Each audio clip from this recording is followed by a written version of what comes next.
أعوذ بالله من الشيطان الرجيم. بسم الله الرحمن الرحيم.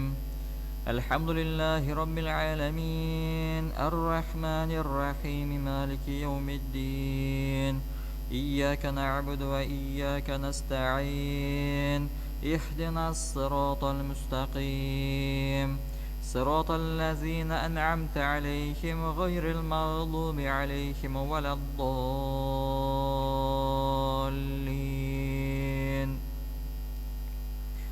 بسم الله الرحمن الرحيم. تلك الرسل فضلنا بعضهم على بعض منهم من كلم الله ورفع بعضهم درجات وآتينا عيسى ابن مريم البينات وأيدناه بروح القدس ولو شاء الله ما قاتل الذين من بعدهم من بعد ما جاءتهم البينات ولكن اختلفوا فمنهم من آمن ومنهم من كفر ولو شاء الله ما اقتتلوا ولكن الله يفعل ما يريد.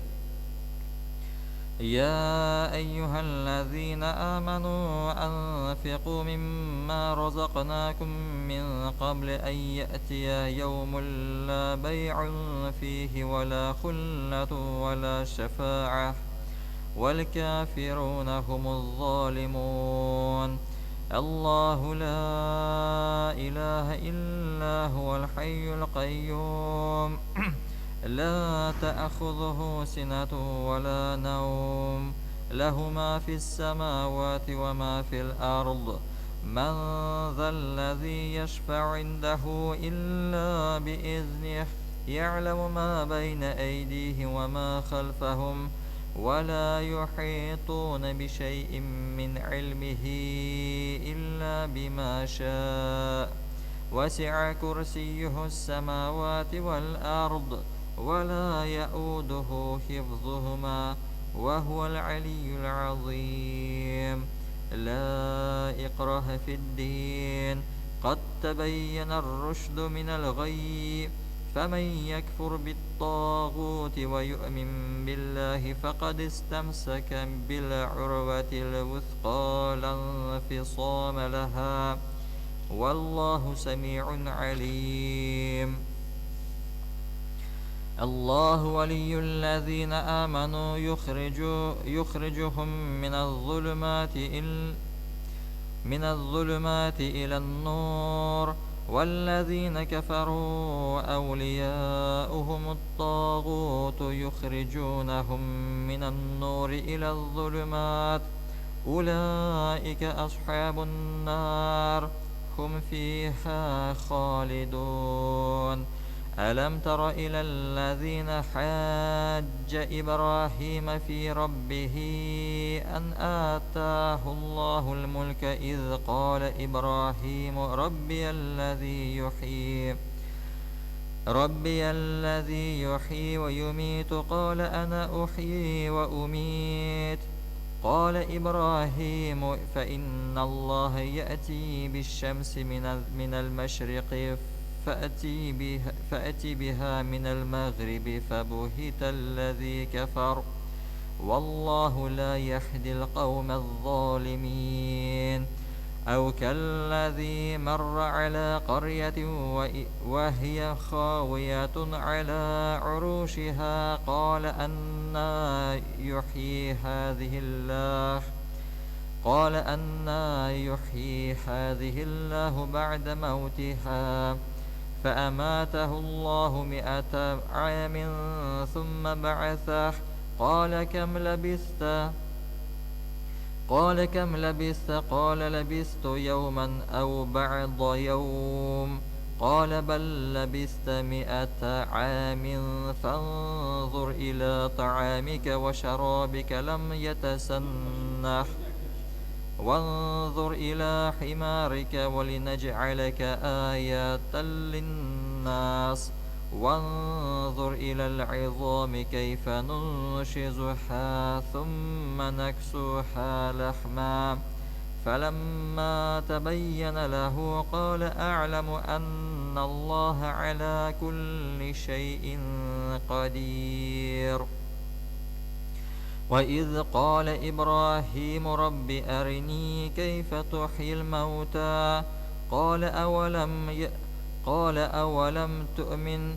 قال بلى ولكن ليطمئن قلبي قال فخذ أربعة من الطير فصرهن إليك ثم اجعل على كل جبل منهن جزءا ثم ادعهن يأتينك سعيا واعلم أن الله عزيز حكيم. مثل الذين ينفقون أموالهم في سبيل الله كمثل حبة أنبتت 7 سنابل في كل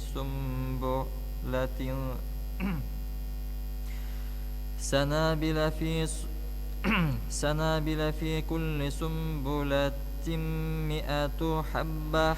والله يضاعف لمن يشاء والله واسع عليم. الذين ينفقون أموالهم في سبيل الله ثم لا يتبعون ما أنفقوا منا ولا أذى لهم أجرهم عند ربهم ولا خوف عليهم ولا هم يحزنون. قول معروف ومغفرة خير من صدقات يتبعها أذى والله غني حليم. يا أيها الذين آمنوا لا تبطلوا صدقاتكم بالمن والأذى كالذي ينفق ماله رئاء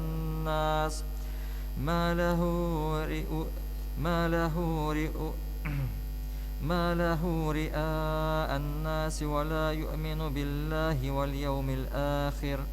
فمثله كمثل صفوان عليه تراب فأصابه وابل فتركه صلدا لا يقدرون على شيء مما كسبوا والله لا يهدي القوم الكافرين. ومثل الذين ينفقون أموالهم ابتغاء مرضات الله وتثبيتا من أنفسهم كمثل جنة بربوة أصابها وابل فآتت أكلها ضعفين فإن لم يصبها وابل فطل والله بما تعملون بصير. أيود أحدكم أن تكون له جنة من نخيل وأعناب تجري من تحتها الأنهار له فيها من كل الثمرات وأصابه الكبر وله ذرية ضعفاء فأصابها إعصار فيه نار فاحترقت كذلك يبين الله لكم الآيات لعلكم تتفكرون. يا أيها الذين آمنوا أنفقوا من طيبات ما كسبتم ومما أخرجنا لكم من الأرض ولا تيمموا الخبيث منه تنفقون ولستم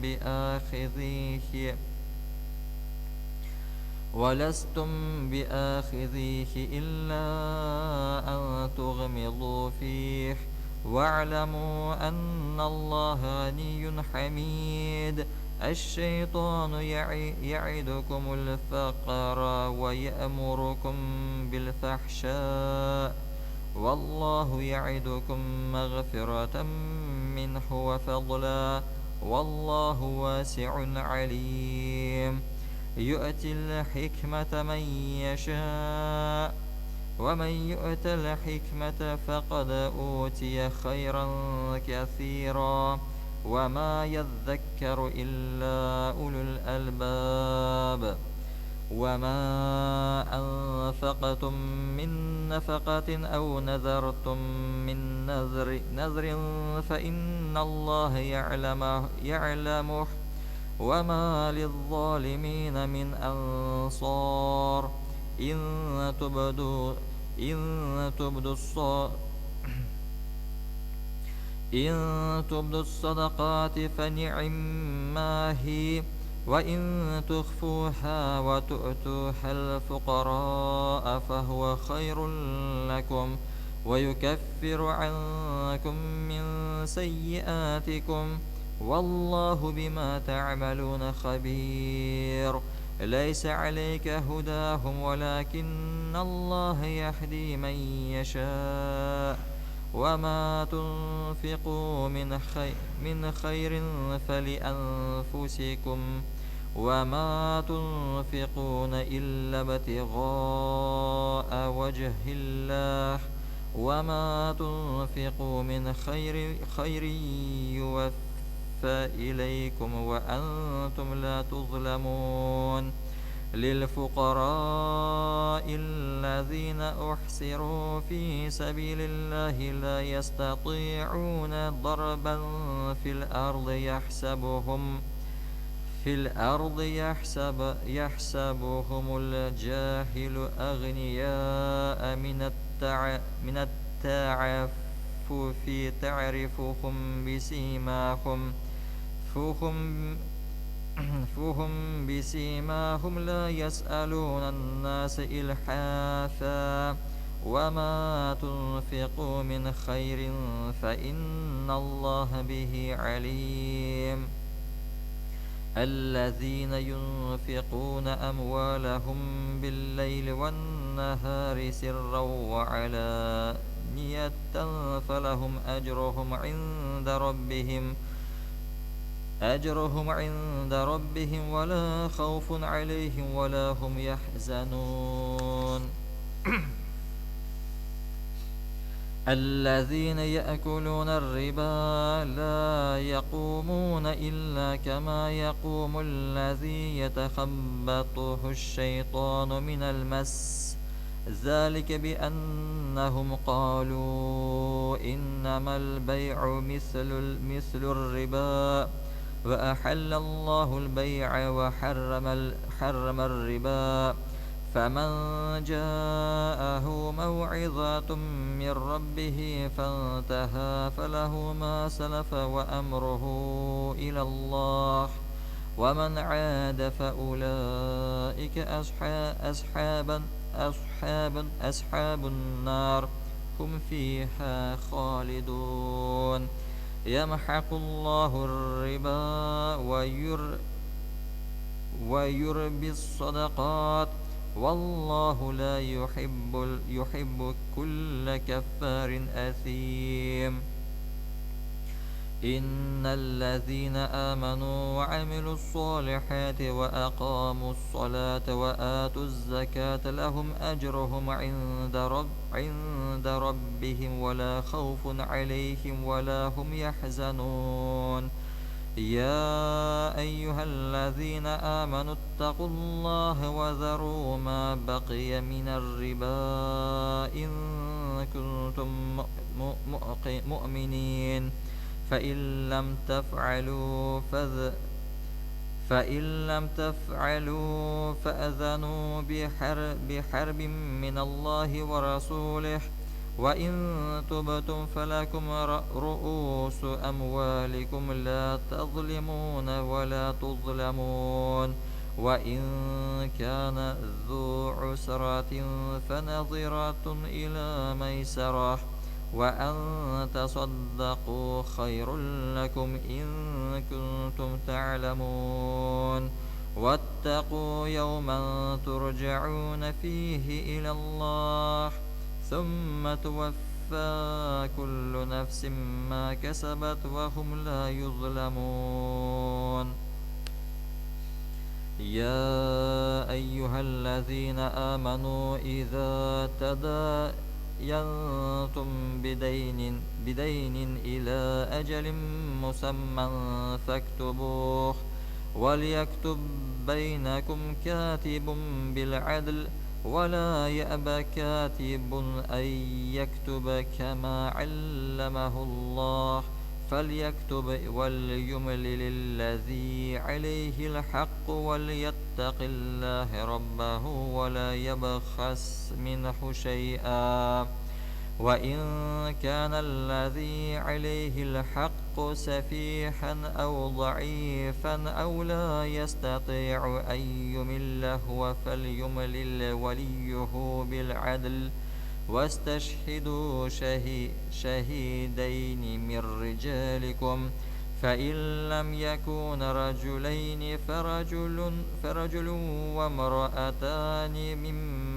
ممن ترضون من الشهداء أن تضل إحداهما فتذكر إحداهما الأخرى ولا يأبى الشهداء إذا ما دعوا ولا تسأموا أن تكتبوه صغيرا أو كبيرا إلى أجله ذلكم أقسط عند الله وأقوام للشهادة وأدنى ألا ترتابوا إلا أن تكون تجارة حاضرة تديرونها بينكم فليس عليكم جناح ألا تكتبوها وأشهدوا إذا تبايعتم ولا يضار كاتب ولا شهيد وإن تفعلوا فإنه فسوق بكم واتقوا الله ويعلمكم الله والله بكل شيء عليم وإن كنتم على سفر ولم تجدوا كاتبا فرهان مقبوضة فإن أمن بعضكم بعضا فليؤدي الذي اؤتمن أمانته وليتق الله ربه ولا تكتموا الشهادة ومن يكتمها فإنه آثم قلبه والله بما تعملون عليم لله ما في السماوات وما في الأرض وإن تبدوا ما في أنفسكم أو تخفوه يحاسبكم به الله فيغفر لمن يشاء ويعذب من يشاء والله على كل شيء قدير آمن الرسول بما أنزل إليه من ربه والمؤمنون كل آمن بالله وملائكته وكتبه ورسله لا نفرق بين أحد من رسله وقالوا سمعنا وأطعنا غفرانك ربنا وإليك المصير لا يكلف الله نفسا إلا وسعها لها ما كسبت وعليها ما اكتسبت ربنا لا تؤاخذنا إن نسينا أو أخطأنا ربنا ولا تحمل علينا إصرا كما حملته على الذين من قبلنا ربنا ولا تحملنا ما لا طاقة لنا به واعف عنا واغفر لنا وارحمنا أنت مولانا فانصرنا على القوم الكافرين. بسم الله الرحمن الرحيم. ألف لام ميم. الله لا إله إلا هو الحي القيوم نزل عليك الكتاب بالحق مصدقا لما بين يديه وأنزل التوراة والإنجيل من قبل هدى للناس وأنزل الفرقان إن الذين كفروا بآيات الله لهم عذاب شديد والله عزيز ذو انتقام. إن الله لا يخفى عليه شيء في الأرض ولا في السماء هو الذي يصوركم في الأرحام كيف يشاء لا إله إلا هو العزيز الحكيم. هو الذي أنزل عليك الكتاب منه آيات محكمات هن أم الكتاب وأخر متشابهات فأما الذين في قلوبهم زيغ فيتبعون ما تشابه منه ابتغاء الفتنة وابتغاء تأويله وما يعلم تأويله إلا الله والراسخون في العلم يقولون آمنا به كل من عند ربنا وما يذكر إلا أولو الألباب. ربنا لا تزغ قلوبنا بعد إذ هديتنا وهب لنا من لدنك رحمة إنك أنت الوهاب. ربنا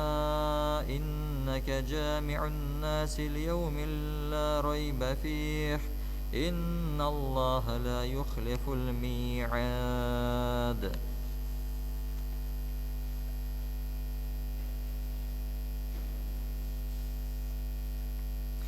إن الذين كفروا لن تغني عنهم أموالهم ولا أولادهم من الله شيئا وأولئك هم وقود النار كدأب آل فرعون والذين من قبلهم كذبوا بآياتنا فأخذهم الله بذنوبهم والله شديد العقاب. قل للذين كفروا ستغلبون وتحشرون إلى جهنم وبئس المهاد. قد كان لكم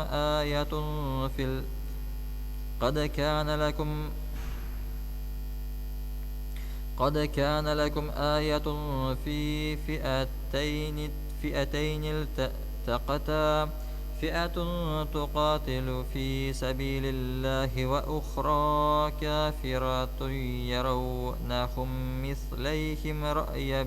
رأي العين والله يؤيد بنصره من يشاء إن في ذلك لعبرة لأولي الأبصار. زين للناس حب الشهوات من النساء والبنين والقناطير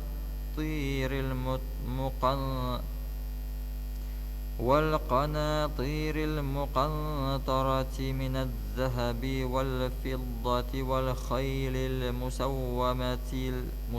المسومة والأنعام والحرث ذلك متاع الحياة الدنيا والله عنده حسن المآب. قل أنبئكم بخير من ذلكم للذين اتقوا عند ربهم جنات تجري من تحتها الأنهار خالدين فيها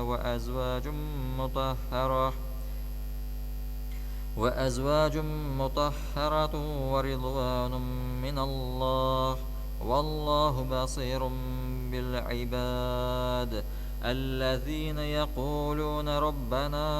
إننا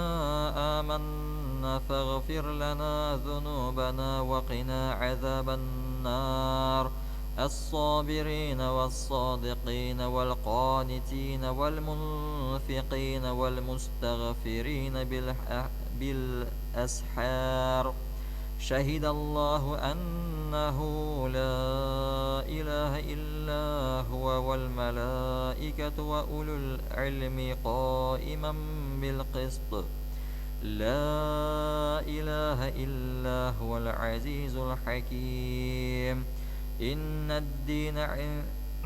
إن الدين عند الله الإسلام وما اختلف الذين أوتوا الكتاب إلا من بعد ما جاءهم العلم بغيا بينهم ومن يكفر بآيات الله فإن الله سريع الحساب فإن حاجوك فقل أسلمت وجهي لله ومن اتبعن وقل للذين أوتوا الكتاب والأميين أأسلمتم فإن أسلموا فقد اهتدى وإن تولوا فإنما عليك البلاغ والله بصير بالعباد إن الذين يكفرون بآيات الله ويقتلون النبيين بغير حق ويقتلون الذين يأمرون بالقسط من الناس فبشرهم بعذاب أليم أولئك الذين حبطت أعمالهم في الدنيا والآخرة وما لهم من ناصرين ألم تر إلى الذين أوتوا نصيبا من الكتاب يدعون إلى كتاب الله ليحكم بينهم ثم يتولى فريق منهم وهم معرضون ذلك بأنهم قالوا لن تمسنا النار إلا أياما معدودات وغرهم في دينهم ما كانوا يفترون فكيف إذا جمعناهم ليوم لا ريب فيه ووفيت كل نفس ما كسبت وهم لا يظلمون قل اللهم مالك الملك تؤتي الملك من تشاء وتنزع الملك ممن تشاء وتعز من تشاء وتذل من تشاء بيدك الخير إنك على كل شيء قدير تولج الليل في النهار وتولج النهار في الليل وتخرج الحي من الميت وتخرج الميت من الحي وترزق من تشاء بغير حساب لا يتخذ المؤمنون الكافرين أولياء من دون المؤمنين ومن يفعل ذلك فليس من الله في شيء إلا أن تتقوا منهم تقاه ويحذركم الله نفسه وإلى الله المصير قل إن تخفوا ما في صدوركم أو تبدوه يعلمه الله ويعلم ما في السماوات وما في الأرض والله على كل شيء قدير يوم تجد كل نفس ما عملت من خير مخضرا وما عملت من سوء تود لو أن بينها وبينه أمدا بعيد أمدا بعيدا ويحذركم الله نفسه والله رؤوف بالعباد قل إن كنتم تحبون الله فاتبعوني يحببكم الله ويغفر لكم ذنوبكم والله غفور رحيم قل أطيعوا الله والرسول فإن تولوا فإن الله لا يحب الكافرين إن الله اصطفى آدم ونوحا وآل إبراهيم وآل عمران على العالمين ذرية بعضها من بعض والله سميع عليم إذ قالت امرأة عمران رب إني نذرت لك ما في بطني محررا فتقبل مني إنك أنت السميع العليم فلما وضعتها قالت رب إني وضعتها أنثى والله أعلم بما وضعت وليس الذكر كالأنثى وإني سميتها مريم وإني أعيذها بك وذريتها من الشيطان الرجيم فتقبلها ربها بقبول حسن وأنبتها نباتا حسنا وكفلها زكريا كلما دخل عليها زكريا المحراب وجد عندها رزقا قال يا مريم أنى لك هذا قالت هو من عند الله إن الله يرزق من يشاء بغير حساب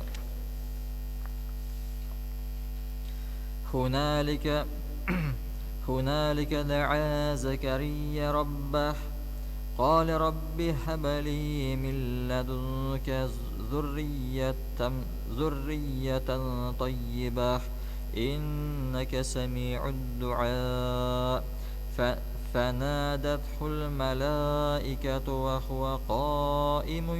يصلي في المحراب أن الله يبشرك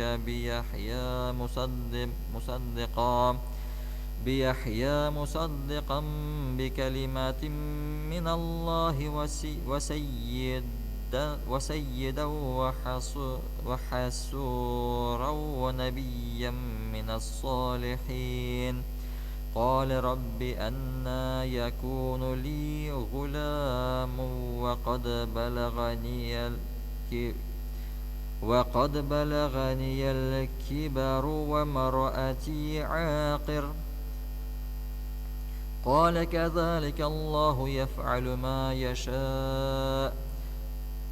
قال رب اجعل لي آية قال آيتك ألا تكلم الناس 3 أيام إلا رمزا واذكر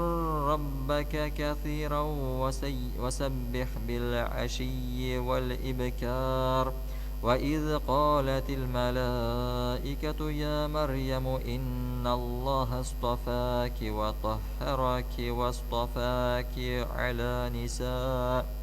على نساء العالمين يا مريم قدتني لربك واسجدي واركعي مع الراكعين ذلك من أنباء الغيب نوحيه إليك وما كنت لديهم إذ يلقون أقلامهم أيهم يكفل مريم وما كنت لديهم إذ يختصمون إذ قالت الملائكة يا مريم إن الله يبشرك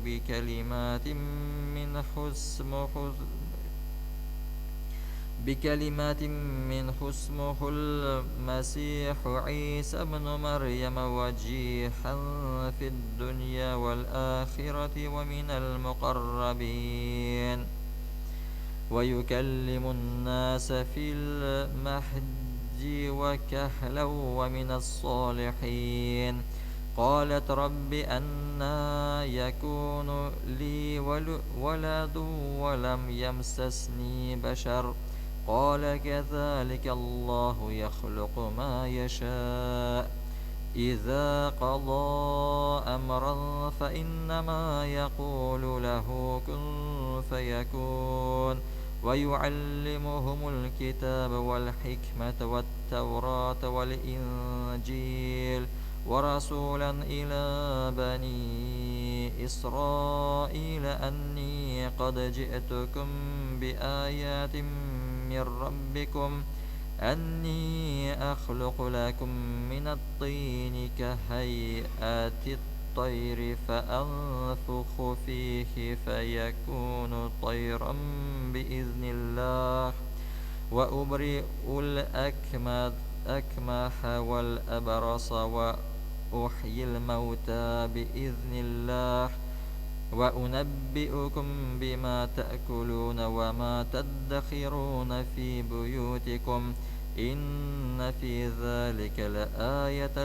لكم إن كنتم مؤمنين ومصدقا لما بين يدي من التوراة ولأحل لكم بعض الذي حرم عليكم وجئتكم بآيات من ربكم فاتقوا الله وأطيعون إن الله ربي وربكم فاعبدوه هذا صراط مستقيم فلما أحس عيسى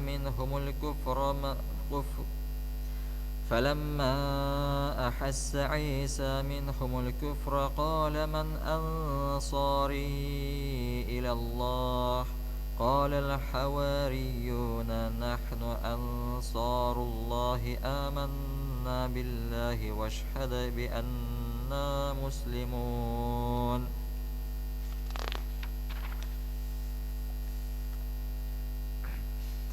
ربنا آمنا بما أنزلت واتبعنا الرسول فاكتبنا مع الشاهدين ومكروا ومكر الله والله خير الماكرين إذ قال الله يا عيسى إني متوفيك ورافعك إلي ومطهرك من الذين كفروا وجاعل الذين اتبعوك فوق الذين كفروا إلى يوم القيامة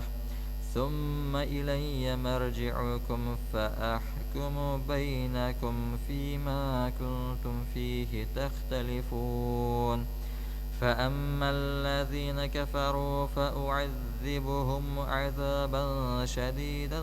في الدنيا والآخرة وما لهم من ناصرين وأما الذين آمنوا وعملوا الصالحات فيوفيهم أجورهم والله لا يحب الظالمين ذلك نتلوه عليك من الآيات والذكر الحكيم إن مثل عيسى عند الله كمثل آدم خلقه من تراب ثم قال له كن فيكون الحق من ربك فلا تكن من الممترين فمن حاجك فيه من بعد ما جاءك من العلم فقل تعالوا ندعو أبناءنا أبناءنا وأبناءكم ونساءنا ونساءكم وأنفسنا وأنفسكم ثم نبتهل فنجعل لعنة الله على الكاذبين إن هذا لهو القصص الحق وما من إله إلا الله وإن الله لهو العزيز الحكيم فإن تولوا فإن الله عليم بالمفسدين قل يا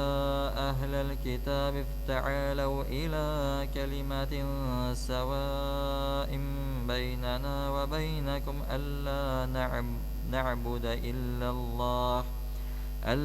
نعبد إلا الله ولا تشرك به شيئا ولا يتخذ بعضنا بعضا أربابا من دون الله فإن تولوا فقولوا اشهدوا بأننا مسلمون يا أهل الكتاب لم تحاجون في إبراهيم وما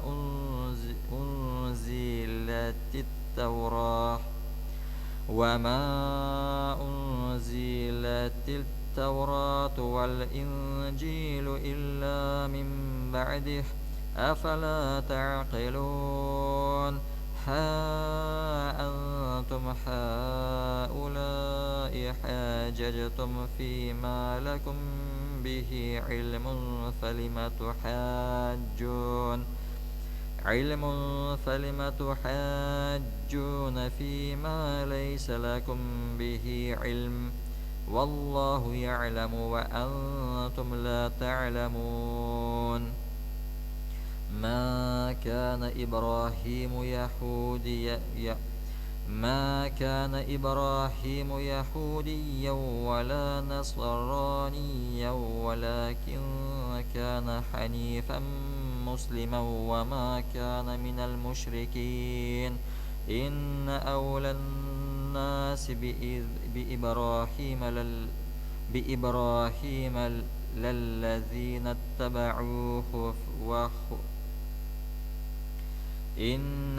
الناس بإبراهيم للذين اتبعوه وهذا النبي والذين آمنوا والله ولي المؤمنين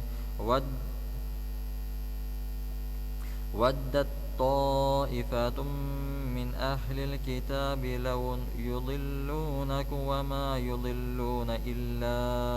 أنفسهم وما يشعرون يا أهل الكتاب لم تكفرون بآيات الله وأنتم تشهدون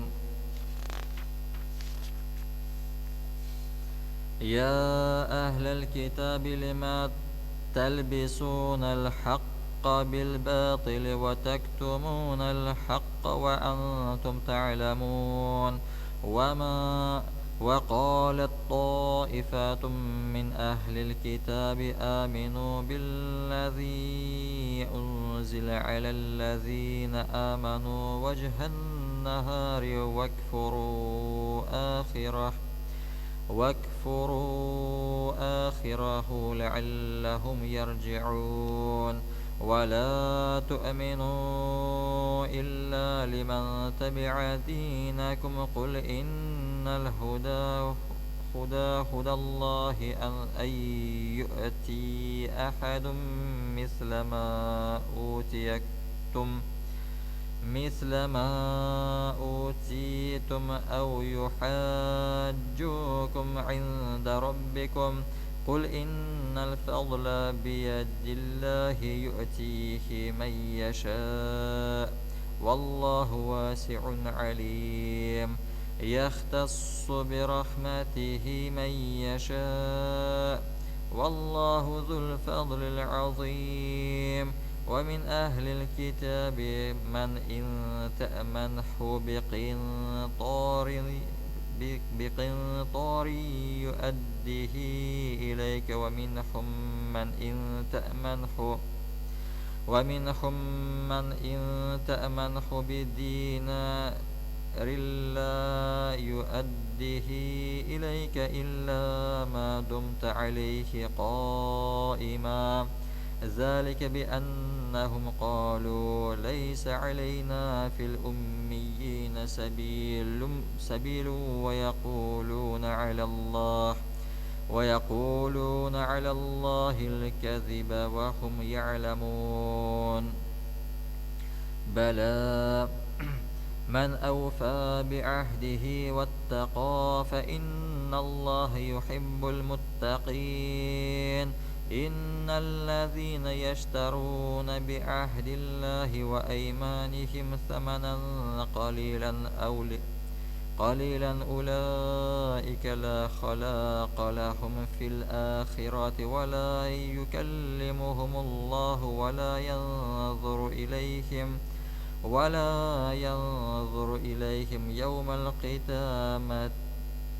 يوم القيامة ولا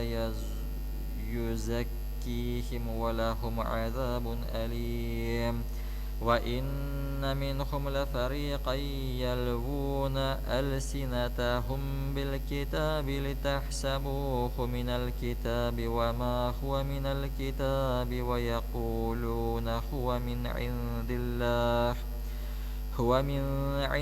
الله وما هو من عند الله ويقولون على الله الكذب وهم يعلمون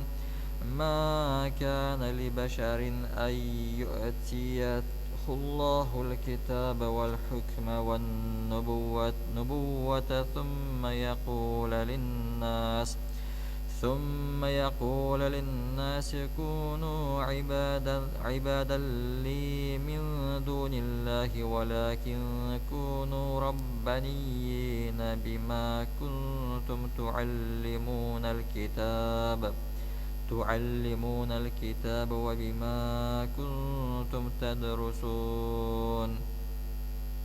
ولا يأمركم أن تتخذوا الملائكة والنبيين أربابا أيأمركم بالكفر بعد إذ أنتم مسلمون وإذ أخذ الله ميثاق النبيين لما آتيتكم من كتاب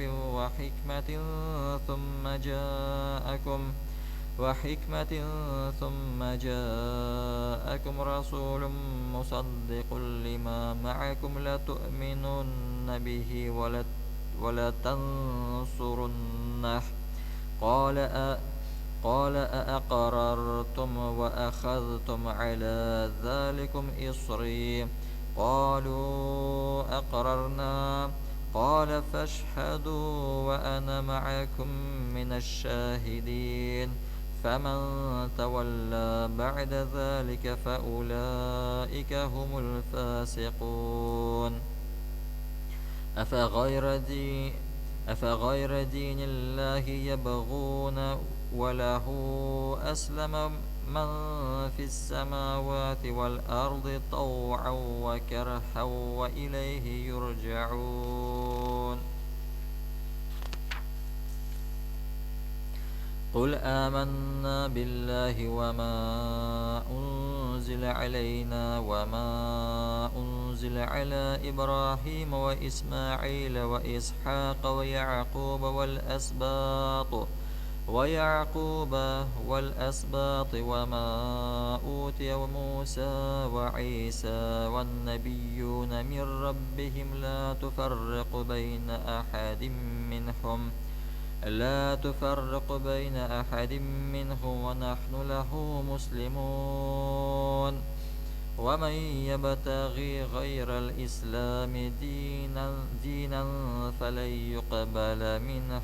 وهو في الآخرة من الخاسرين كيف يهدي الله قوما كفروا بعد إيمانهم وشهدوا أن الرسول حق وجاءهم البينات والله لا يهدي القوم الظالمين. أولئك جزاؤهم أن عليهم لعنة الله والملائكة والناس أجمعين خالدين فيها لا يخفف عنهم العذاب ولا هم ينظرون إلا الذين تابوا من بعد ذلك وأصلحوا فإن الله غفور رحيم. إن الذين كفروا بعد إيمانهم ثم ازدادوا كفرا لن تقبل توباتهم وأولئك هم الضالون.